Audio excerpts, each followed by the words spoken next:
현재 시간 8시 25분 지나갑니다. 지금 보시고 계신 머니쇼는 SBS BJ 과 유튜브에서 실시간 시청이 가능합니다. 특히 SBS BJ 앱 다운로드 받으셔서 시청하시면 다양한 정보 확인해 보실 수 있고요. 더 많은 주식 정보 원하시는 분들은 카카오톡 채널에서 머니를 검색하셔서 친구 추가하시면 됩니다. 지금 트럼프 대통령이 중동 순방 중인데 이제 사우디아라비아에 이어서 이제 카타르까지 네. 지금 대규모 또 투자 유치를 얻어냈다. 보잉 항공기 160여 대를 카타르항공에서 구매하기로 했다. 참 연일 트럼프 열일하고 있다는 소식이네요. 열일하고 예. 있다는 소식이고. 그래요. 보니까 피할 수 없으면 즐겨라라는 말도 네. 있지만 즐긴다기보다도 피할 수 없으면 빨리 적응해야죠. 그렇죠. 예. 제가 봐서는 저 중동 쪽은 네. 잘 맞춰주는 것 같습니다. 근데 우리 국내 분위기가 좀 예를 들어서 이제 전반적인 언론의 톤이 네. 계속해서 최강국 미국 대통령한테 계속 까기만 하거든요. 아니 이거는 미국에서 그 뉴욕타임스도 마찬가지인 게 그것도 마찬가지고. 예, 실제 백악관이 발표한 투자 유치 규모가 그보다 훨씬 밑돈다라고 얘기하는 거잖아요. 사우디아라비아도 예. 그렇고 카타르도 그렇고. 예. 약간 이제 부부한 데가 있으니까 좀 네네. 뻥카성이 있으니 예. 그걸 또 이제 파헤치는 게 언론이고 한데 이제 미국 주류 언론들이 그쪽으로 트럼프의 우호적인 거는 오래된 대부분은 현상이고 그렇죠. 예. 예. 우리가 이제 잘 적응해야죠. 계속 이렇게 그런 생각이 드는데 네. 적응하기에는 누가 지금 적응해야 되는지가 애매한 시점이죠. 예. 그것도 애매하잖아요. 그리고 어제 또 로이터에서 우리나라하고 미국하고 환율 관련한 환율을 협의한 적이 있었다라는 내용이 나왔다면서요. 맞아요. 이것도 어떤 내용인지 좀 알려주세요. 예, 어제 장 끝나고 나서 네. 해프닝이 있었죠. 한 1420원 정도에서 장이 끝났는데 그러고 나서 유럽장으로 가면서 네. 환율이 1400원 몇으로까지 가도록 진짜 후루룩 폭포수처럼 떨어졌는데 그게 이제 로이터 보도가 이제 촉발한 거였어요. 네네. 로이터 촉보가 보도를 했는데 이게 지금 한번 내용이 이렇잖아요. 지금 보면은 이제 우리가 5일 날 우리는 휴일이었습니다만 예, 예. 그때 이제 갑자기 장이 이제 외환 시장에서 환율이 급락을 하고 대만 달러도 그때 난리가 났었습니다만 네네.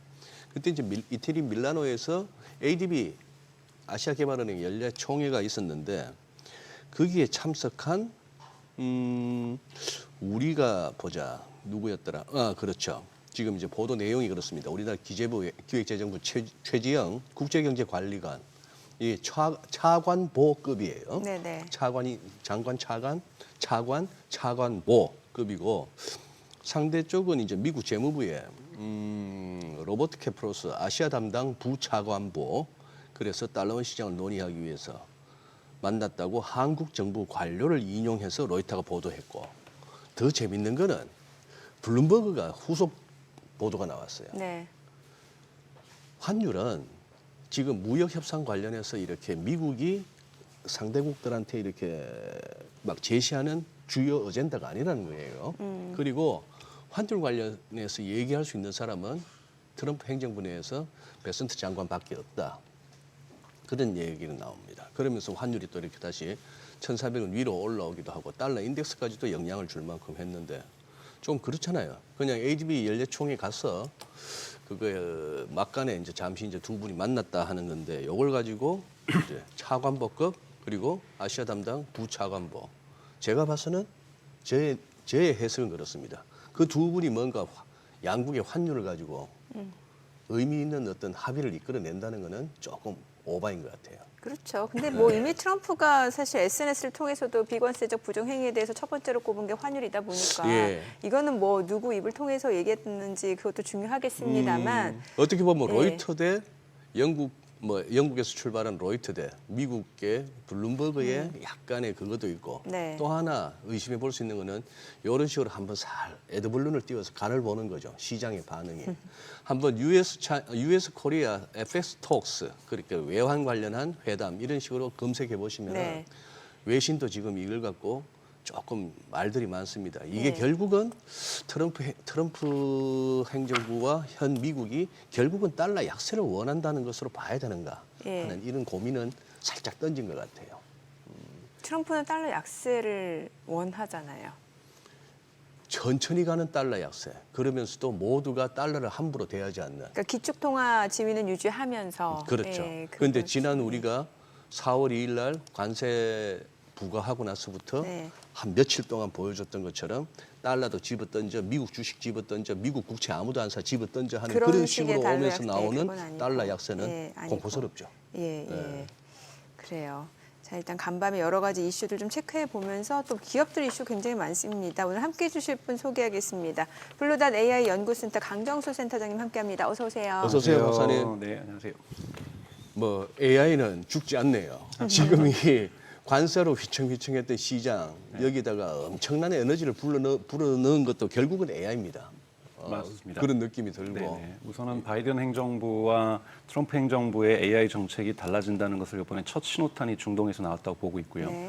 우선- 정책이 달라진다고요? 네, 그렇죠. 바이든 행정부는 이제 중국을 억제하려고 하는 차원에서 미국 반도체의 대중국 수출을 억제하는 방식으로 접근을 했었다라면 이제는 이 AI 시장이 대단히 본격적으로 대중 시장으로 지금 전환하는 국면에서 이 중동이라는 이 거대한 파트너를 예. 사실은 중국도 많이 공을 들이고 있었습니다. 예. 여기에 대해서 바이든 행정부가 막판에 마이크로소프트를 압박을 해서 중동에 가서 데이터 센터도 좀 짓고 예. 뭔가 좀 미국의 어떤 영향권을 확대하는 데 기여를 해라라는 정도를 압박을 해서 마이크로소프트가 사실은 중동에다가 지금 특히 아랍에미리트에서 G40이라는 기업과 함께 데이터 센터를 짓는 뭐 정도의 합의 정도만 했었는데 네. 이번에 트럼프 행정부는 여러분 함께 보셔야 될 것은 중동 이번에 방문과 함께 이뤄졌던 것 중에 하나는 중국 하웨이 칩의 대외국 수출을 금지한다.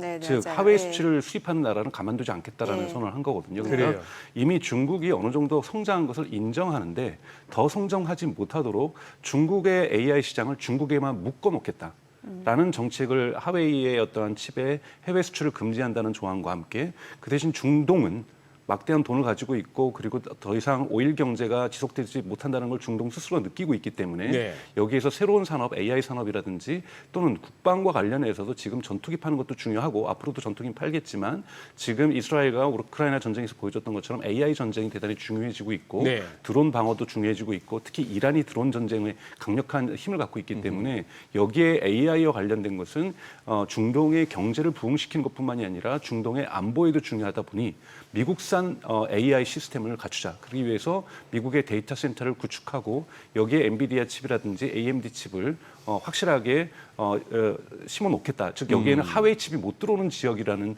명확한 선언을 했다는 부분에서 즉 미국 AI 경제의 범위가 구체적으로 미국을 넘어서 중동으로까지 확장되고 있다는 것을 이번에 보여줬던 사건이 아닌가로 저는 싶습니다. 그래서 아마 오늘 방문하게 될 아랍에미리트 같은 경우에는 지금 G40이라는 기업이 있는데요. 예. 여기서는 아마 사우디보다 더 많은 엔비디아 칩과 AMD 칩에 대한 계약을 이번에 할 거라고 보거든요. 그래서 저는 엔비디아의 호재는 하루 더 남아 있다라고 저는 생각이 드는데요. 이것이 지금 현재 미국 주가 시장에도 큰 영향을 주고 있다고 보고 있습니다. 네. 이러다 보니까 뭐 지금 엔비디아 주가도 좀 계속해서 강세 흐름을 이어가고 있고 간밤 지금 135달러까지 올라갔나요? 여기에다가 또 AMD까지도 최근에 급등하고 있고 AMD도 호재가 있더라고요. 그렇죠. 예. 지금 그 엔비디아의 블랙엘 칩뿐만이 아니라 네. AMD의 칩까지도 구매하겠다는 것이 사우디 휴메인이라고 하는 기업에서 약속을 서명을 한 거죠. 네. 이런 부분에서 보셔야 되고 그 다음에 이 아랍에미리트가 더 네. 큰 지금 구매 그 신호를 보내주고 있습니다. 여기에서도 엔비디아하고 AMD가 약속을 하게 될 거고요. 이번에 같이 동행했던 인물들을 좀 보셔야 네, 되는데요. 네. 지금 한국에는 보도가 안 되는데 샘 알트만도 가 있고요. 네. 샘 알트만도 가고 있으면서 그다음에 팔란티어 대표도 알렉스 카프도 같이 갔습니다. 그래서 AI 국방에 대한 논의도 지금 진행이 되고 있는데 다만 이것은 크게 외신 보도가 안 되고 있죠. 합의하는 네. 내용들이 워낙 네. 기밀 사항이다 보니까 네, 그러니까 이런 전체적인 그림에서 AI의 연맹으로서 동맹으로서 미국과 중동이 지금 대단히 빠르게 가까워지고 있다라는 것들을 보여주고 있죠. 그렇기 때문에 이런 부분도 같이 보시면 대단히 중요하실 것 같습니다. 네. 네. 진짜 좀 전에도 샘 올트만 네. 트럼프 대통령 옆에 같이 네. 있으면서 빈살만 왕세자랑 얘기하는 모습도 나오고 했는데 네. 저 지금 수행 인물들이 딱 저 세 사람 이름 머스크, 젠슨 왕, 샘 올트만 하니까 지금 무엇이 핵심인지는 딱 나오네요. 딱 드러나고 있죠. 네. 그리고 네. 언론에 안 잡힌 사람이 지금 알렉스 카프 지금 팔란티어 대표예요. 팔란티어 대표도 지금 가 있는데 그래요? 워낙 팔란티어 대표는 언론에 노출되는 걸 예, 싫어하거든요. 예. 그래서 지금 팔란티어 대표도 같이 가 있다는 것도 여러분 함께 맥을 보시면서 이것이 AI 연맹의 확대로 예. 보셔야 되는 거고 지금 유럽이 아직 본격적으로 지금 원래는 미국 대통령이 보통 당선이 되면 제일 먼저 가는 것은 유럽입니다. 예, 그런데 유럽을 하지 않고 지금 예. 중동을 했다라는 것은 중동하고 사전에 협의를 하면서 예. AI 연맹국 간의 확대가 이미 중동은 동의를 했다라는 거고 유럽은 지금 우크라이나 전쟁 문제가 아직 해결되지 않기 때문에 미국에 대한 신뢰도가 조금은 금이 가 있는 상태이기 때문에 우크라이나와 러시아에 대한 휴전이라는 것이 이것이 좀 매듭을 져주면서 유럽을 가야지만 네. 비즈니스적인 문제를 풀 수 있기 때문에 지금 유럽 순방은 늦어지고 있는 건데요. 유럽 순방을 갈 때도 아마 지금 트럼프의 어떠한 성정이라든지 어떤 정치 철학을 볼 때는 네. 비즈니스 부분에 대한 확고한 무언가를 만들어내기 위해서 지금 중국하고는 지금 관세 협정에 대해서 지금 극적인 타결들의 시작점들이 지금 시작되고 있지 않습니까? 네. 예를 들면 제노바 예. 프레임워크라고. 근데 아직 유럽은 관세 협정이 실마리가 나오고 있지 않습니다. 그리고 유럽 또한 지금 AI와 관련된 반도체 산업과 관련된 많은 전략들을 내놓고 있는데 이와 관련된 미국 간의 지금 조정이 저는 물밑 협상이 되고 있을 거라고 보고요. 이것의 시발점은 우크라이나의 전쟁에서의 무언가 평화협정과 휴전이라든지 단초가 생겨야 네. 트럼프가 유럽에 갔을 때 환대를 받을 수가 있습니다. 지금 가면은 대단히 껄끄러운 관계가 유지될 수밖에 없기 때문에 우선 중동을 택한 것이고 아마 유럽 가면서도 미국의 AI 전략에 대한 파트너십을 유럽에 강요하거나 요구하거나 이런 방식으로 가면서 중국 시장을 고립시키는 네. 그러니까 중국의 성장을 더 이상 막을 수 없다고 봤을 때는 중국 시장이 유럽으로 가는 것을 막으려고 하는 노력들을 하게 될 거고 그래서 지금 쟁점이 될 수가 있는 것은 지금 바이두가 유럽에 진출을 해가지고 자율주행을 하겠다. 그런데 지금 벌써 이 유럽에서 지금 이 테슬라의 이 자율주행에 대한 심사도 들어간다는 소식들도 계속해서 나오고 있거든요. 그래서 이 부분들도 좀 구획 정리가 좀 되지 않을까라고 저는 생각을 하고 있습니다. 예. 뭐 좀 전에 몇 차례 나왔습니다만 그 레리 핑크 블랙록 회장도 네. 같이 가. 그렇죠. 같이 블랙록 갔네요. 예. 블랙록이 갔다는 얘기는 뭐 월가도 지금 뭔가 사우디하고 할 게 있다는 얘기고. 그렇죠. 충분히 사우디나 아랍에미리트나 이런 부분에서 가장 근본적인 중동의 고민은 첫 번째는 중동의 이제 안정이고요. 네. 안정하기 위해서 지금 이제 이스라엘과의 갈등을 어떻게 풀어낼 것인가. 여기에서 무기 수입을 요구했었는데 바이든 정부에서는 여러 가지 조건을 걸면서 무기 수출을 하지 않았었고 예. 트럼프 행정부에서는 지금 무기 수출을 하고 있는 거고 또 위기에 빠져 있는 보잉을 네. 살려주는 조치를 좀 취해준 거고 그러네요. 이런 부분은 특히 미국의 제조업 발전에 있어서 대단히 중요한 의미를 가질 수가 있기 때문에요. 이런 부분이 있고 가장 중요한 것은 AI 전략들이 지금 물밑에서 드러날 것이고 그리고 이런 부분들이 종합적으로 해서 아마 AI 성장 전략에 대한 미국의 마스터 플랜이 곧 발표가 될 거라고 좀 보고 있습니다. 여기에는 이미 중동하고의 협력, 유럽하고의 협력 이런 부분에서 또 확대돼서는 아시아, 한국과 미국, 일본과의 어떤 AI 연맹 뭐 이런 부분들도 충분히 그림으로 나올 수 있을 거라고 좀 보고 있으면서 중국을 고립시키는 방향으로 나올 거라고 저는 생각이 듭니다. 네. 지금 뭐 엔비디아나 뭐 팔란티아 테크를 보니까 이게 그야말로 진짜 포모 장세가 다시 도래했나 싶을 정도로 급격하게 막 수직 상승. 이걸 이 정도를 예견했다면 트럼프 대통령도 어지간한데 로켓처럼 오를 것이다 하는 게 이 몇 가지 AI 관련 종목들에서는 차트로 보면 진짜 로켓처럼 올라가요. 네. 이 뭐 45도 우상향도 아니고 수직 상승인데 근데 문제는 고민이 박사님. 이게 이렇다고 미국 주식에 모든 투자자들이 해피하지가 않은 거예요. 지금 다우지수에서 어제면은 절반이더니 네. 15개 오르고 15개 빠지더니 오늘은 세어보니까 빠진 종목이 20개예요. 오른 종목이 10개고. 특히 뭐 헬스케어 이런 쪽, 바이오 이쪽은 뭐 아주 힘들어하고 있고. 그러다 보니 여기서도 지금 미국 주식을 투자를 하는 미국에 내든 글로벌 투자자든 간에 뭘 들고 있느냐에 따라서 지금 수익률이 막 다르단 말입니다. 네. 이 고민스러워지는 것 같아요. 네, 사실은 저희가 이번 투자와 관련해서는 이번 시기에 배워야 될 것은 과연 이제 4월 달에 있었던 그 충격, 우리가 네. 이제 뭐 스위스나 유럽에서 얘기할 때 이것을 이제 블랙 스완이 등장한 거라고 볼 수 있죠. 공포적인 블랙스완, 갑자기 네. 스완이 등장하면은 보통 투자자에 이런 말이 있죠. 칠면조가 죽는다.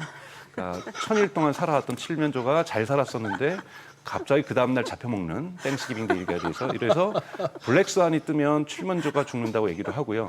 이거는 이제 공포의 시나리오고 백조가 뜨면 이거는 환이죠. 오이포리가 뜨면 그래도 칠면조는 또 죽는다.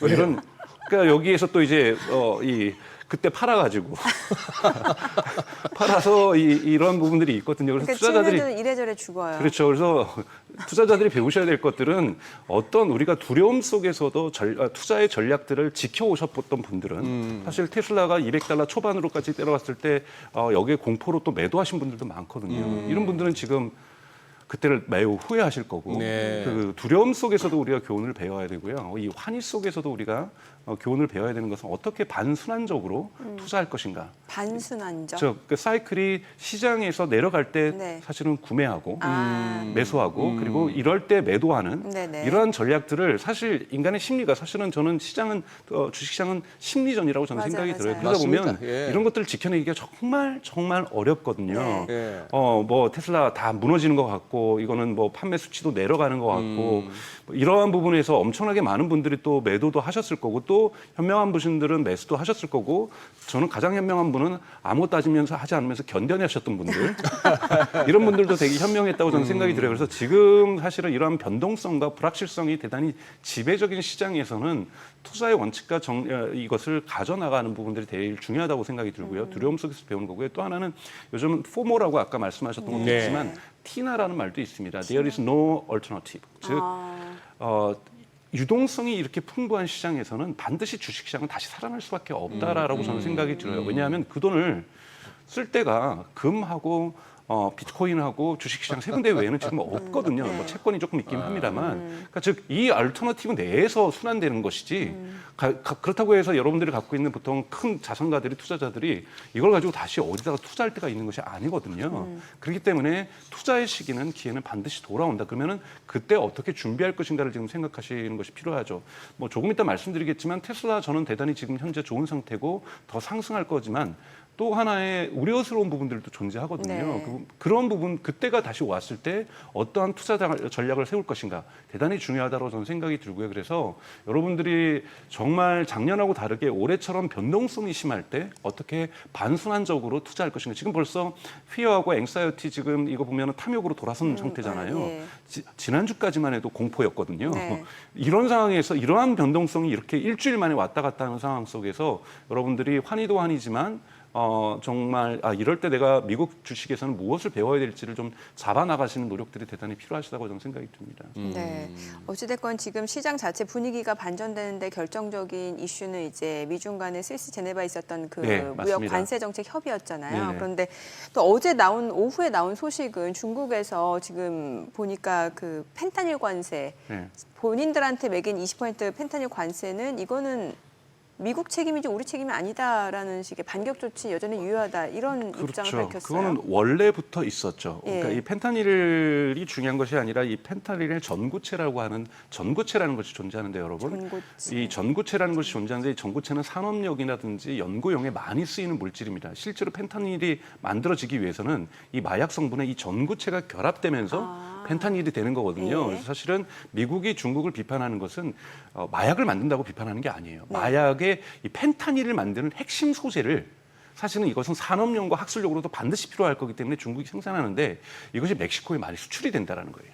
멕시코는 여기에 쓸만한 산업이 없고 여기에 쓸만한 R&D 기구도 없는데 왜 이 전구체를 사가느냐. 펜타닐과 결합할 수에 있어서 그쪽은 마약 카르텔이. 그렇죠. 그러니까 거기에서는 결국은 이걸 사가는 것은 이걸 마약 만들려고 사가는 건데 왜 이걸 멕시코에 파느냐라는 거예요. 그래요. 그래서 멕시코 판매 금지를 요구하고 있는 거고 미국은 그리고 어차피 우리는 중국 입장에서 마약을 파는 것이 아니다.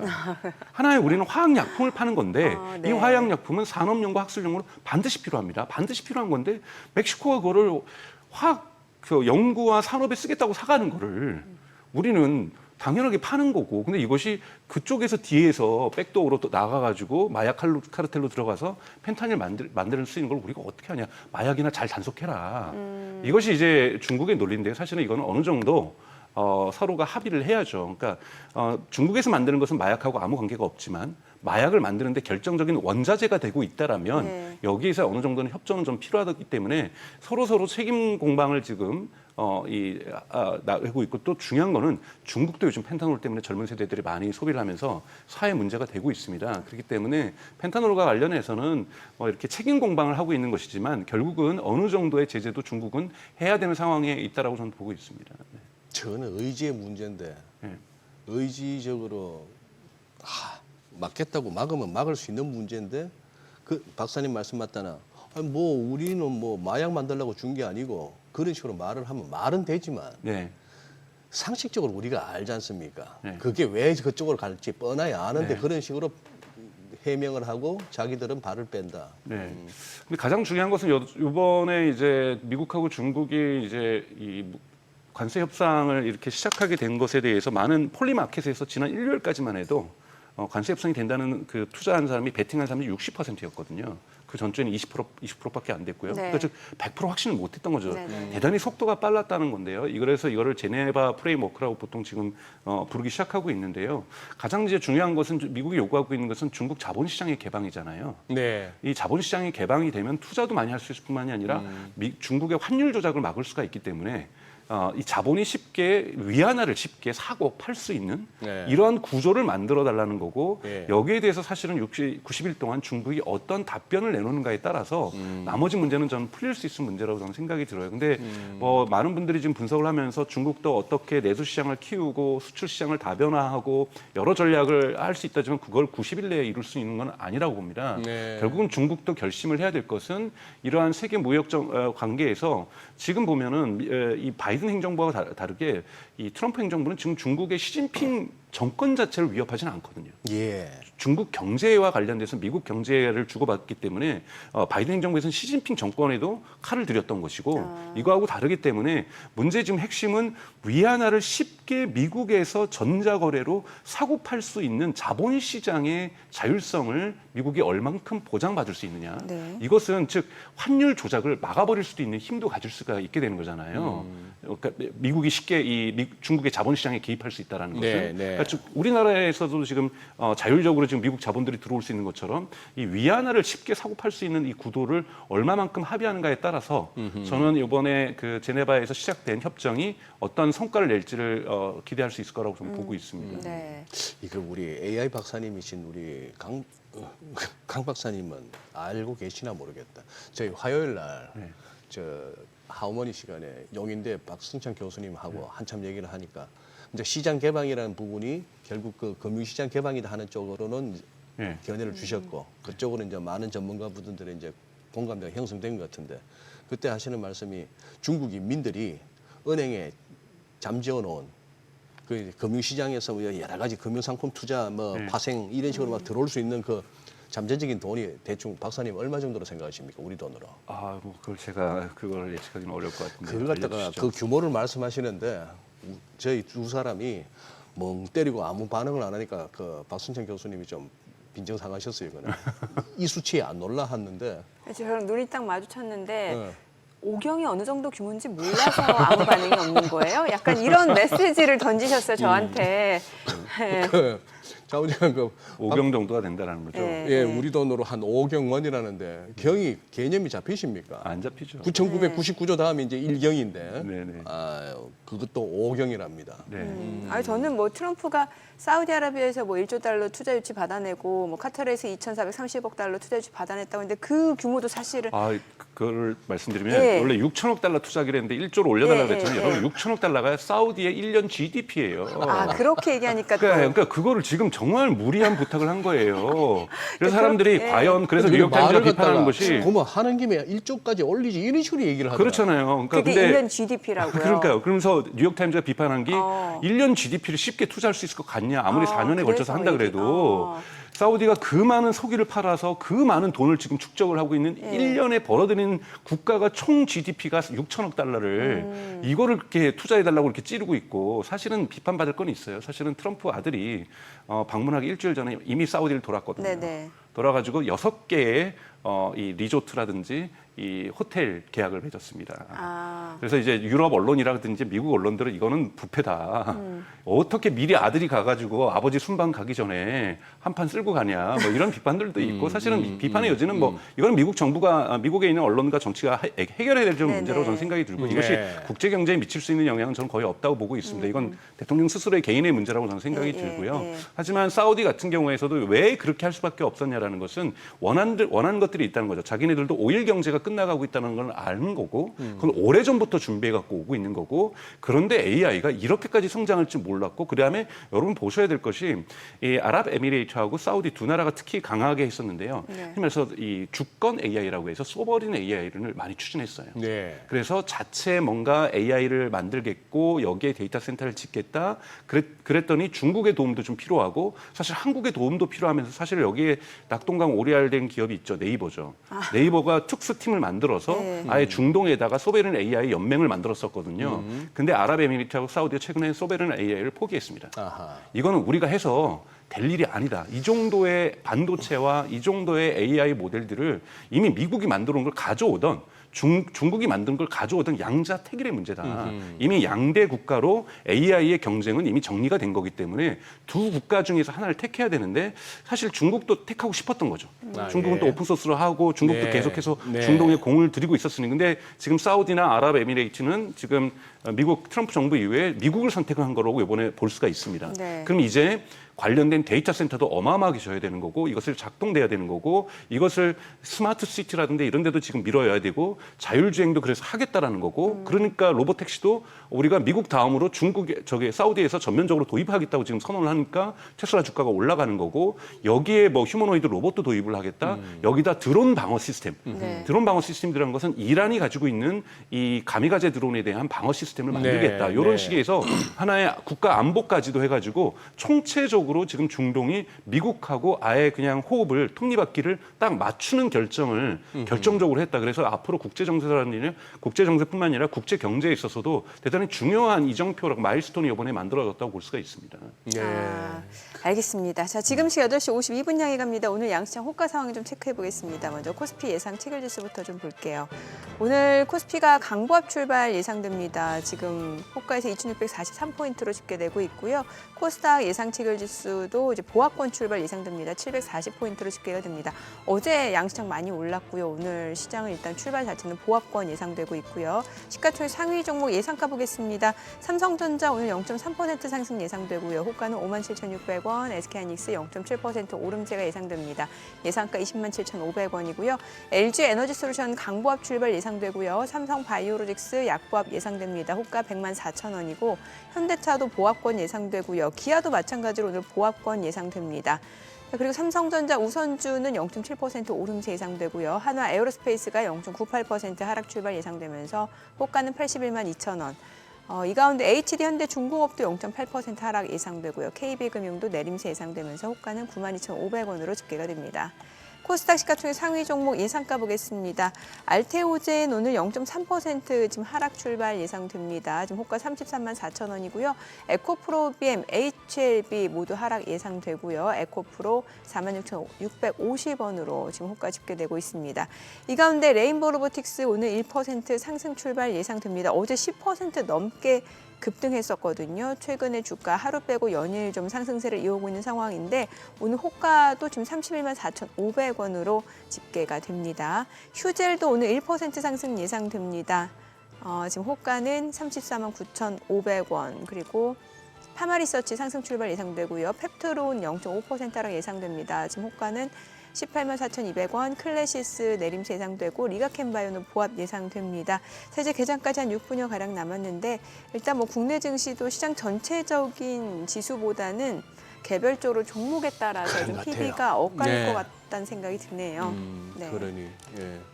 또 막 지수 별로 중요하지 않다 막 이런 얘기 나올 만한 그런 상황 같아요. 장 네. 끝나고 나서 야 그러니 지금 이 와중에 이제 우리 지수가 뭐 시장 분위기를 갖다가 전체적으로 띄우려면 이제 반도체도 우리도 같이 가주면서 해야 되는 거고 지금 강정수 박사님하고 지금 AI 얘기도 한참 하고 있습니다만 네.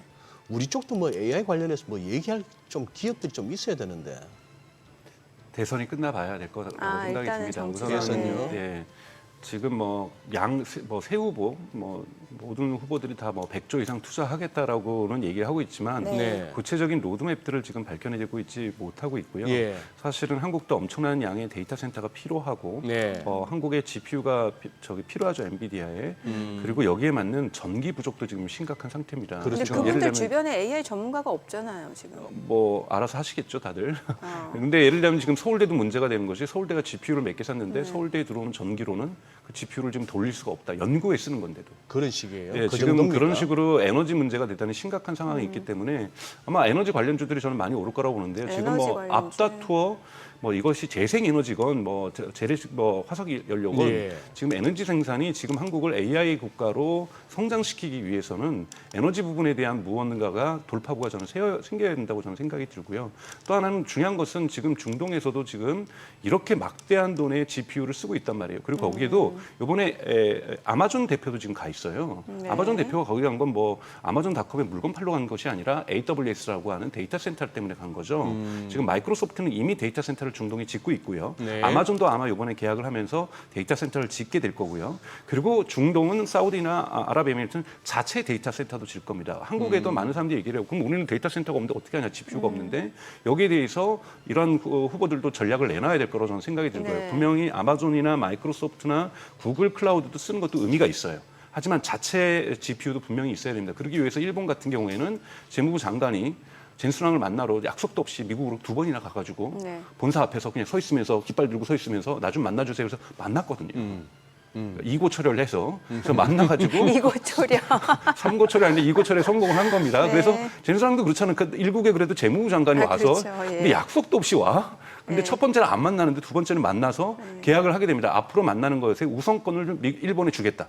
그래서 지금 일본엔 GPU가 계속 들어가고 있거든요. 그래서 국가가 50% 비용을 내고 나머지 기업들이 50%를 지금 내는 이런 식으로 지금 GPU들을 운영을 하고 있다는 거죠. 그래서 GPU 확보도 대단히 중요하다. 이런 부분에서는 저희는 레버리지가 있죠. 왜냐하면 이 열쇠가 있는 것이 SK 하이닉스가 좀 잘 얘기를 해서 우리가 공급을 잘해줄 테니 한국 정부를 생각해서 한국 경제를 생각해서 여기에 GPU를 좀 우선권을 좀 달라 이런 협상들도 충분히 할 수가 있는 거기 때문에 이 부분들은 저는 대선 이후에서나 지금 떨어지고 있는 저는 이제 3위가 된다는 건 거의 불가능에 가깝다고 보고 있어요. 그래서 3위가 되는 건 중요하지 않고 우선 AI의 기본적인 대열이라도 예. 깨는 것이 중요하다 이렇게 네. 저는 생각을 하고 있습니다. 그래서 또 하나 지금 외신에서 나오는 거는 저는 확인은 안 됐는데 네.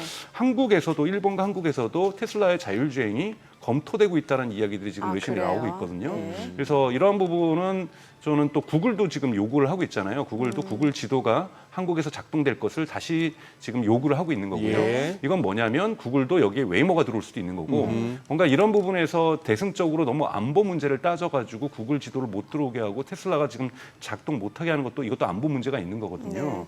즉 지도 데이터를 너무 국가 안보라고 네. 생각하다 보니까 네. 자율주행이 늦춰지고 있는데 이런 부분도 늦춰지게 되면 우리나라 기업들의 경쟁력도 함께 떨어지는 거거든요. 이런 부분에서 좀 국내 기업들의 경쟁력을 높이면서 외국 기업들이 한국에 진출하는 걸 어느 정도 좀 풀어주는 이런 부분들이 예를 들면 관세 협상하고도 결부가 되는 좀 이런 전략들이 새 정부에서는 좀 필요하지 않을까라는 생각을 하고 있습니다. 네. 테슬라 얘기를 좀 여쭤봐야 네. 되는데 일단 하다 좀 끊길 수는 있는데 옵티머스 보니까 발레도 잘하고 셔플 댄스도 잘 추고 네. 생각보다 관절도 유연하더라고요. 네네네. 아직 손의 관절은 아니지만 네. 손 외의 관절에서 네. 대단히 높은 수준에 도달했다라는 걸 보여주는 것을 상징적으로 보여준 거예요. 왜냐하면 대단히 옵티머스가 손 부분은 대단히 뛰어났지만 몸 동작이 느렸거든요. 항상 천천히 가는데 저런 식의 저걸 한다는 것은 균형 감각이 들어간다라는 거고 그 다음에 대단히 속도가 빠르다라는 거고 아니, 밸런스가 되게 좋네요. 그렇죠. 그리고 균형 감각을 유지하기 위해서는요 배터리가 엄청나게 들어갑니다. 아. 그러니까 이런 부분에서 이걸 상징적으로 보여주는 것은 춤이라는 걸 보여주려고 하는 것은 네. 그 부분을 보여주는 거고요. 그리고 나머지 관절 부분에서의 진화는 있지만 워낙 손의 관절이 손에는 여러분 50개가 넘는 관절이 들어갑니다. 네네. 그리고 17,000개의 감각 센서가 있어야 네. 돼요. 그래서 엄청난 손은 핵심이지만 아직 손도 이미 옵티머스가 잘하고 있고요. 저 부분이 지금 주가를 일시적으로 상승시켜주는 것이 있는데요. 가장 중요한 거는 저는 6월이 지금 가까워 오고 있다는 거예요. 즉, 로보택시. 로보택시가 가장 네. 중요한 거예요. 로보택시에 대해서 여러분들이 궤도를 그리셔야 되는데 로보택시 때문에 테슬라 주가가 5월 달은 저는 계속 $400 가까이 상승할 거라고 네. 보고 있습니다. 근데 6월 달 가서 로보택시가 시작되면 더 오르겠구나라고 생각하실 수가 있는데 위험 요소도 좀 알고 계시고 네. 긍정 요소도 알고 계셔야 될 거라고 보는데요. 네. 짧게 제가 설명을 네, 드릴 수 네. 있을까요? 네, 제가 네. 위험 요소는 여러분 사실은 웨이모가 어디 가서 전봇대 가서 예를 들면 충돌을 했다 그래도 미국 언론들이 보도를 하지 않습니다. 그 말이 굉장히 빨라지시는데 그 위험 요소부터 개장하고 좀 들어보도록 하겠습니다. 네, 네, 네. 저는 국내 증시를 확인해 보죠. 개장합니다.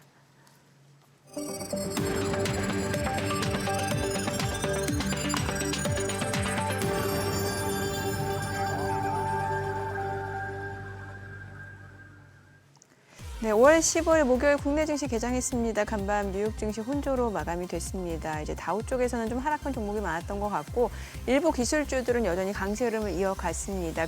급반등에 따른 차익 실현 물량들도 나오면서 오후 들어서 오히려 조금 상승폭은 반납하는 모습이긴 합니다만 전반적으로 증시를 둘러싼 여건들이 최악의 상황은 지나고 있다라는 그런 인식들이 많이 깔리는 것 같습니다. 일부 종목 같은 경우는 또 과매수 구간을 놓이기도 한 상황이고 오늘 양시장 출발 지수 좀 보도록 하겠습니다. 코스피 오늘 0.2% 소폭 하락합니다. 2,634포인트, 코스닥 약보합으로 738이죠. 시가총액 상위 종목 시초가 보겠습니다. 삼성전자 오늘 보합 출발이네요. 지금 57,300원, SK하이닉스가 0.6% 올라갑니다. 207,500원이고요. 207,000원. LG 에너지솔루션 0.4% 상승합니다. 314,750원. 그리고 삼성 바이오로직스 약보합권이고요. 현대차가 0.9% 떨어집니다. 195,100원이고요. 기아도 떨어집니다. 91,700원. 한화 에어로스페이스는 0.8% 상승이었다가 지금 다시 소폭 하락으로 좀 전환이 됐어요. 지금 한화 에어로스페이스가 818,000원, 삼성전자 우선주 보합권이고 KB금융이 0.5% 올라갑니다. HD현대중공업은 1.6% 하락하면서 409,000원에 거래되고 있습니다. 코스닥 시가총액 상위 종목 시초가도 보겠습니다. 알테오젠이 오늘 어제도 3.7% 떨어졌는데 오늘도 2% 좀 떨어지네요. 지금 328,500원, 에코프로비엠 0.8% 하락하고요. HLB도 떨어집니다. 56,700원, 에코프로 0.8% 내림세고요. 레인보우 로보틱스 호가와 흐름이 다르네요. 오늘 차익 실현 물량들이 좀 나옵니다. 지금 현재 307,000원으로 0.9%가량 하락 흐름 이어지고 있고요. 휴젤도 좀 떨어집니다. 지금 1.4% 하락합니다. 사흘 만에 약세고요. 343,000원. 이 가운데 파마리서치는 0.7% 상승합니다. 426,500원. 펩트론이 강보합권이고요. 클래시스 올라갑니다. 65,500원. 리가캔바이오는 좀 떨어지네요. 오늘 시장에서 특징을 보여주고 있는 섹터 종목들 좀 보도록 하겠습니다. 오늘 항공기 부품이라든지 해운주 쪽 흐름 좋은데 지금 HMM이 6.9% 강세입니다. 22,300원 선이고요. 펜오션도 1.3% 상승합니다. 3,650원. 그리고 STX 그린로지스 대한해운도 각각 1% 이상 오름세 보여주고 있고 오늘 HMM이 많이 올라갑니다. 항공기 부품 쪽에서는 하이즈항공, 휴니드 이런 쪽인데 지금 일부 방산주들이라든지 원전주들 흐름이 좋아요. 이게 또 항공기 부품 쪽으로 엮여 있다 보니까 좀 이런 흐름들이 이어지는데 지금 LIG 넥스원, 휴니드, 두산 에너빌리티 각각 1%, 3%, 4% 강세고요. 캔코아 에어로스페이스도 4% 올라갑니다. 14,030원 선에서 움직임 이어집니다. 그리고 오늘 양자 컴퓨팅 쪽도 흐름 좋습니다. 미증시 쪽에서 이제 리게티 컴퓨팅이 좀 많이 올랐거든요. 오늘 보시게 되면은 ICTK가 12% 급등합니다. 17,400원 선을 넘어서고 있고요. 그리고 엑스게이트가 7% 넘게 올라갑니다. 지금 8,960원. 그리고 IT샘 PNS가 2.5% 상승 중이고요. KCS 우리로 한국첨단소재도 2% 안팎으로 상승 흐름 보여줍니다. 양자 컴퓨팅 쪽에서는 ICTK하고 엑스게이트가 상승 탄력이 굉장히 좋습니다. 그리고 오늘 일부 여행주들이 좀 움직임이 이어지고는 있는데 상승 탄력 자체가 그렇게 강한 건 아니고요. 롯데관광개발이 2.9% 올라갑니다. 그밖에 모두투어, 하나투어도 약간의 상승세, 소폭의 오름세가 이어지고 있는 상황이고요. 앞서 보셨다시피 원전주 같은 경우 이제 두산 에너빌리티 상승 탄력 좋고 뒤이어서 BHI, 우진, 우리기술도 각각 2%에서 1% 상승세 이어집니다. 수급 상황 체크해 보겠습니다. 오늘 유가증권 시장에서는 개인 투자자가 618억 원 순매수고요. 외국인 37억 원 매수 우위, 기관은 팝니다. 691억 원 매도 우위고요. 코스닥에서 외국인과 기관 동반 매도 우위를 나타냅니다. 각각 275억 원, 40억 원 순매도고요. 개인 투자자는 350억 원 매수 우위입니다. 환율 체크해 보도록 하겠습니다. 간밤 달러 인덱스 다시 좀 올라가는 상황이었는데 달러 환율 오늘 9원 30전 하락한 1,410원 90전에 개장이 됐습니다. 간밤 달러 인덱스 약간 올라가지 않았나요? 달러 인덱스요? 예, 예. 제 기억엔 그런 걸로 알고 있는데 달러 인덱스가 한 100일 정도로 예, 100에서 100일 정도로 예, 맞아요. 약간 올라갔는데 소폭 올라갔는데 오늘도 달러 환율은 좀 많이 떨어지네요. 네, 예. 달러 환율은 우리 시작할 무렵에 잠시 말씀 나눴던 그 여파가 예. 아직은 남아 있는 것 같습니다. 그럴 수 있겠네요. 예. 그래요. 그러니까 이게 원화 강세라는 거잖아요, 예, 상대적으로. 그렇게 뭐 신빙성이 있는 내용은 아니지만 예. 뭔가 이렇게 하나 살짝 신경을 쓰고 있으라 하는 정도의 그거는 되는 것 같아요. 그 로이터 기사가 네. 그쪽에 너무 함몰되지 마라 한 게 이제 블룸버그의 반박 기사였긴 합니다만 그런데 어쨌거나 지금 흐름 자체가 계속해서 달러가 지금 뭐 달러가 강해진다는 얘기는 결국은 그건데 베센트 장관이 원하는 달러 강세 그리고 베센트 장관이 말하는 10년물 국채 수익률로 대변되는 시장 금리의 하락. 네. 뭐 연준은 말은 안 듣겠지만 근데 그게 지금 제일 안 되잖아요. 베센트 장관 원하는 대로 다 돼가는 것 중에 제일 안 되는 게 금리예요. 시장 금리가 쉽게 잘 안 내려가 주니까. 그래서 원하는 건 그거겠죠. 그야말로 모든 금융 자본의 전 세계 돈의 블랙홀, 미국. 네, 네. 그래서 모든 세상 돈이 다 미국으로 와라. 뭐 국채도 미국 거 사고, 주식도 미국 거 사고, 공장도 미국에서 짓고 이런 얘기가 되는데 그렇게 되면 달러가 약해질 수가 없는 거예요, 사실. 강해질 수밖에 없죠. 강해질 예, 수밖에 예. 없는 상황인데 그래서 뭐 이게 1,400은 밑으로 갈 때도 1,480, 1,360이면은 또 이렇게 사자가 많이 나올 거다 했는데 당분간 요 안에서 1,400원 중심에 공방 아닐까 싶네요. 문제는 외국인들이 선물 갖고 샀다 팔았다 하는데 이게 지금 일관성이 없다는 게 뭐 굳이 일관성을 보일 만한 뭐는 없고 지금 아까 강 박사님하고 로봇 얘기하다 했는데 지금 로봇주는 테슬라 어때요? 악재 뭐 이런 아니 로봇주는 오늘 어때요? 로봇주요. 그 중에 뭐 일부 뭐 정치 테마주까지 아니 근데 성격을 레인보우 띠던데. 로보틱스 같은 경우는 이제 어제 좀 급등을 했다가 오늘 좀 떨어지고 최근에 그 나우 로보틱스가 상장하면서 네. 좀 그런 이슈가 있었던 것 같아요. 그 정도? 예, 이게 보통 신규 상장한 종목들로 약간 좀 관심이 있다가 그러니까. 처음 본 여자가 제일 예쁘고 그런 거니까.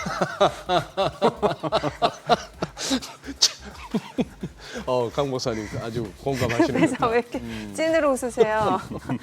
아니 근데 아까 저기 옵티머스 로봇 이렇게 춤추는 모습이 나왔습니다만 저 정도 춤은 지금 환갑지난 저도 출 수 있거든요. 문제는 쳐보세요. 제가 볼 때 소장님보다 옵티머스가 조금 더 유연해 보여가지고요. 그래요? 예, 다음에 적어도 이제 우리 기술이 이 정도 왔다라고 할 것 같으면 그 마이클 잭슨의 그 빌리진 때 그 문워크 정도는 해줘야 할 수 있을 것 같은데요. 할 수 있을 것 같아요. 이번에 저기 사우디 가가지고는 그 트럼프 대통령이 좋아하는 YMCA 쳐줬다 그러잖아요. 그죠. YMCA 율동까지. 네, 그러니까 어떤 거를 지금 치는가가 지금 중요한 것보다는 춤을 잘 소화할 수 있다. 할 수 있다. 그 정도까지 지금 옵티머스 AI 팀들이 열심히 일하고 있다. 뭐 이런 걸 좀 상징적으로 보여준 거라고 좀 보고 있고요. 네, 앞서 테슬라 이제 악재 호재 있었다고 악재 호재. 했잖아요. 그 얘기가 중요해요. 뭐 많은 분들이 이제 도로교통안전국에서 지금 뭐 테슬라에 대해 규제하려고 하고 있다라고 네. 하는데 이건 정확하게 얘기를 하면 지금까지 테슬라가 오스틴에서 갖고 있었던 것은 네. 임시 면허증이었습니다. 네. 러너스 퍼밋이라고 해서 그러니까 이 학습하고 있는 것에 대한 허가였고요. 지금 테슬라가 지금 6월 전에 신청하려고 하는 것은 정식 운전 면허, 즉 드라이버스 라이센스를 네. 인간과 동일한 라이센스를 얻으려고 하기 위해서는 도로교통안전국의 심사를 통과를 해야 됩니다. 그래서 그 과정 속에서 좀 있다고 보시면 될 것 같고요. 이제 악재 같은 경우에는 그거죠. 사실은 인간은 되게 정신적으로 좀 무감각하거든요. 인간이 하는 행동 중에서 가장 위험한 행동은 저는 운전이라고 생각해요. 그렇잖아요. 이렇게 저희가 하고 하면서 물론 우리가 말로도 나름 사람들 상처를 줄 수도 있지만 뭐 우리가 집에서 움직이는 것, 뭐 부부싸움을 하건 뭘 하든지 간에 이렇게까지 인간이 사람을 죽일 수 있고 다치게 할 수 있는 거는요. 사실은 운전입니다. 이게 일상 속에서 만연해 있는데 만연하다 보니까 이게 사실 무감각한 거거든요. 네. 그래서 지금 통계적으로 한 10배 정도 더 안전할 거라고 얘기를 하고 있어요. 웨이모도 마찬가지고 테슬라의 지금 로봇택시도 마찬가지인데 이 10배 안전하다고 해도 그래 로봇이 사고를 내면은 인간이 또 이렇게 감정적으로 격해지는 가능성이 있거든요. 근데 사실은 지금 웨이모도 구글의 웨이모도 지금 주당 25만 건의 결제가 이루어지고 있습니다. 그래서 네. 대단히 잘 되고 있는데요. 웨이모는 또 자잘한 사고들은 계속해서 있어요. 근데 예. 언론이 보도를 하지 예. 않고 있다는 거하고 웨이모의 또 접근 방식에는 지오펜스라는 게 있습니다. 이 지역은 아예 운전을 못 한다. 그래서 이 지역 근처로 가면 그 근처에서 내려져 버립니다. 그러니까 즉 여기는 학습이 되지 않은 영역이기 때문에 이 지역은 못 간다라고 자기가 예. 그러니까 운전 금지 구역으로 설정을 해놨는데요. 테슬라는 지오펜스가 없다는 게 또 문제가 있고요. 그러면 언론이라든지 예를 들면은 테슬라의 비판적인 일론 머스크의 비판적인 뉴욕타임즈나 이런 데서는 작은 사고도 크게 보도할 가능성이 있습니다. 네. 이런 부분들이 주가에 분명하게 영향을 줄 거예요. 이런 부분이 줄 거고요. 여러분들이 보셔야 될 것은 로봇택시가 운영된다라는 거는 5월 달에 아마 주가가 선반영될 거고요. 6월 달에 보셔야 될 것은 이제 20대가 끝나고 나서 7, 8월 지금 목표는 테슬라는 분명히 올해 안에 5개 도시로 확장을 한다 그랬어요. 네. 자, 5개 도시를 확장을 하는데 그러면은 몇 대를 운영할 거냐라는 거예요. 그러니까 즉 예를 들자면 지금 오스틴에는 약 우버의 그 드라이버들이 그러니까 운영되고 있는 차량이 하루에 3,300대에서 3,500대 사이입니다. 그럼 만약에 오스틴에서 400대 정도를 풀 거냐, 또는 2,000대를 풀어버릴 거냐, 네. 또는 4,000대를 풀 거냐. 예, 예. 이거 완전히 게임이 달라지는 거거든요. 그렇죠. 400대 정도를 풀게 되면은 우버의 통행량으로 치면 한 10%에서 20%이기 때문에 우버가 망하지는 않을 거예요. 근데 진짜 만약에 테슬라가 조금씩 늘려가지고 예를 들면 모델 Y 지금은 사이버 캡 같은 경우에는 완전히 허가가 나지는 않았습니다. 이제 앞으로 허가를 받겠죠. 이제 모델 Y는 운전대가 있기 때문에 사이버 캡은 운전대가 없는 거고요. 자, 이런 부분들을 지금 생산되고 있고 또 요즘 많이 안 팔리고 있다는데 이거를 다 로봇택시로 집어여버린다. 이렇게 했을 때 만약에 2,000대를 여버린다 그러면은 우버의 비즈니스가 오스틴에서 몰락할 수 있습니다. 그리고 이 뉴스가 더 큰 뉴스라는 거죠. 왜냐하면 우버는 지금 마일당 $2를 요구하고 있어요. 근데 지금 테슬라 같은 경우는 마일당 $1를 요구하니까 50%가 저렴한 거예요. 만약에 사람들이 50%가 저렴한 테슬라를 탈래. 테슬라 로봇택시를 탈래. 이것들이 만약에 언론에 보도가 되기 시작하고 시장이 나오기 시작하면은 이거는 테슬라가 로봇택시로 창출할 수 있는 수익성이 대단히 크겠구나. 즉 지금 지난주에 예를 들자면 애플이 구글의 검색 점유율이 사파리에서 줄어들고 있어. 이 말 때문에 구글이 8% 빠졌잖아요. 즉 우버의 시장을 잠식하면서 테슬라의 로봇택시가 성장하지.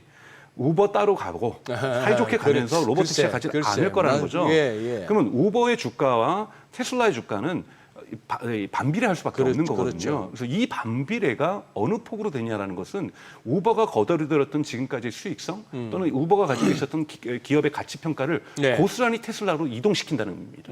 이 이동의 속도가 얼마나 빨라질 것인가. 이 부분을 보면서 주가가 올라가거나 내려갈 수 있는 속도가 저는 조절될 거라고 보고 있거든요. 그래서 여러분들이 함께 보셔야 될 것은 테슬라가 로봇택시의 규모를 어느 정도를 통해서 어느 정도의 가격대로 어떻게 우버를 흔히 말하는 잠식시킬 건가. 네. 이것을 함께 보시면서 투자 전략을 세우시는 게 대단히 중요하다고 좀 말씀을 좀 드리고 싶습니다. 그 말씀도 그거 하고 또 바라기는 이번에는 시간을 좀 지켜줬으면. 이건 시간 지킬 것 같아요. 이번에 6월 시간은 일론 머스크만 약속했다면 제가 여러 번 말씀드렸지만 시간을 지킬 거를 우리가 조금 의심할 수 있는데. 의심을 해야만 하지만 반드시 의심해야 되지만 이거는 AI 팀들이 나오고 있고 이미 언론에 보도가 되고 있어요. 지금 오스틴에서만 300대의 모델 Y가 그러니까 300명이 시범 운전을 하면서 이 데이터가 모여야 아까 말했던 임시 허가가 운전면허로 전환됩니다. 네. 그래서 지금 임시 허가가 운전면허로 전환되는 것이 5월로 지금 기점을 보고 있는 거고 여기에 대한 데이터는 다 모았다고 얘기를 해요. 그러니까 엄청나게 지금 밤낮으로 24시간 지금 테슬라의 자율주행이 지금 오스틴에서 테스트를 하고 있다는 거고요. 이런 것으로 봐서 연기되지는 않을 것 같아요.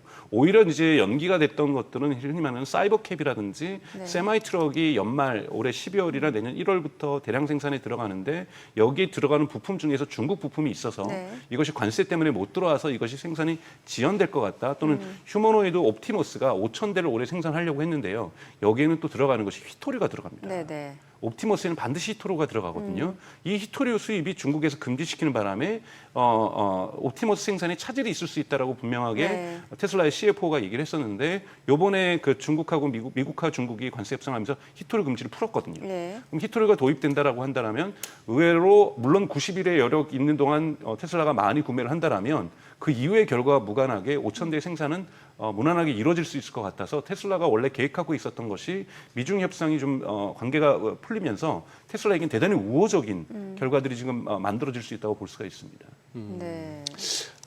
지금 뭐 니케이도 지금 하락 출발이고 중국도 어떨지 모르겠고 합니다만 시장은 확실히 좀 증시는 좀 그동안에 아주 이번에 이 반등도 4월 7일 이후에 반등도 역대급이에요. 올라온 그 반등 폭도 그렇고 속도도 그렇고 네. 그리고 그걸 갖다가 또 그 반등을 주도해온 뉴스의 뭐랄까요 그 흐름도 아주 급박했고 그렇긴 한데 조금 이제 무겁긴 무거운 것 같습니다. 피로하기엔 이럴 때는 뭐 할 수 없이 공부나 좀 하고 싶고 평소 궁금했던 것 좀 여쭤보는데 아까 서울대에 GPU 몇 개 들어왔더니만 전력 부족이라고요. 네. 그쪽이 원래 그렇게 전기 많이 잡아먹습니까? 그렇습니다. 엄청나게 여러분 그 엔비디아의 이것들은 전기를 많이 잡아먹고요. 네. 그러니까 IEA 인터내셔널 에너지 유니버시티에서 유엔 산하에 있는 에너지 연구기관에서는 2024년 대비 2026년은요. 이 데이터 센터의 전기가 2배 정도가 더 필요한데요. 이것이 원자력 발전소 51기예요. 근데 이것이 2024년 예. 1월에 예측한 겁니다. 예. 지금 벌써 예측의 기간들이 달라지기 때문에 더 많은 투자들이 이루어지고 있잖아요. 예. 올해만 해도 지금 빅테크 4개 기업 마이크로소프트, 메타, 아마존, 구글이 3천억 달러를 넘게 투자합니다. 데이터 센터에. 자, 여기 들어갈 전기까지 생각을 하면요. 전기난이 대단히 심각한 수준으로까지 가게 될 거고 중동은 지금 뭐 자기네들 재생에너지도 짓고 태양광도 짓지만 석유도 많으니까요. 네. 여기에다 지금 이것을 공급을 하게 될 거고요. 예. 지금 중국도 지금 여러분도 뉴스 보셔서 알겠지만 매일매일 예. 원자력 발전소 하나 규모의 태양광들이 설치되고 있다고 얘기까지 나오고 있잖아요. 이 정도로 지금 드라이브를 걸고 있는 것은 예. 에너지가 풍부해야 됩니다. 지금 한국 상황에서 지금 한국 여름 되면은 맨날 블랙아웃 될지 안 될지 막 이러고 네. 있잖아요. 예. 지금 저희 AI 데이터 센터 지면요 그냥 블랙아웃입니다. 그러니까 이 전기에 대한 생산에 대한 신속하게 전기 생산을 급증시킬 수 있는 반드시 방안이 필요합니다. 네. 그러니까 이런 부분을 여러분 보셔야 되고요. 심지어는 부탄 뭐 행복 지수 높다, 경제적으로는 가난하다 뭐 이렇게 나오지만 요즘 부탄이 돈 벌고 있는 것이 여기에 마이크로소프트가 지금 대형 데이터 센터를 짓고 있습니다. 거긴 어마어마한 수력 발전이 있거든요. 예. 심지어는 부탄마저도 이 에너지 때문에 경제에서 이제 돈을 벌기 시작하는. 네. 지금 에너지 부분은 정말 가장 희소한 자원으로 AI 시대에 지금 진입하고 있다는 네. 거를 여러분 반드시 보셔야 되고 또 하나 이번에 스페인과 포르투갈 사건에서 났지만 에너지가 많아지는 것도 중요하지만 ESS를 적절한 부분에다가 배치하지 않으면 전체 시스템이 붕괴될 수 있다는 것을 이번에 스페인과 포르투갈이 보여줬다고 저는 보고 네, 있거든요. 네. 그렇기 때문에 ESS 사업도 마찬가지로 같이 급증하게 될 수밖에 없는. 그러니까 즉 에너지 부분에서의 그 지금도 테슬라 일론 머스크의 XAI가 쓰고 있는 데이터 센터에는 ESS가 엄청나게 지금 들어가고 네, 있잖아요. 네. 모든 데이터 센터에 왜냐하면 전력이 항상 일정하게 공급되지가 않습니다. 지금 전력이 부족하다 보니 네. 전력이 좋을 때는 데이터 센터에 전력이 많이 들어오는데 이때 많이 차놔서 네, ESS에 저장해 놨다가 데이터가 불안할 때 근데 AI 데이터 센터는 계속 전기가 일정하게 공급돼야 되거든요. 그럼 AI 데이터 센터는 반드시 ESS를 같이 가져가게 됩니다. 그러니까 여기에 쓰일 수 있는 ESS 사업자, 여기에 들어가는 LFP 배터리 이런 것까지도 함께 생태계를 좀 보시면서 투자 전략을 세우실 수도 있다라는 거죠. 알겠습니다. 예. 오늘 내용 여기까지 듣겠습니다. 네, 잘 고맙습니다. 들었습니다. 네, 고맙습니다. 네, 오늘 들으신 내용과 관련해서 더 다양한 정보 원하시는 분들은 카카오톡 채널에서 머니를 검색하셔서 친구 추가하시기 바랍니다.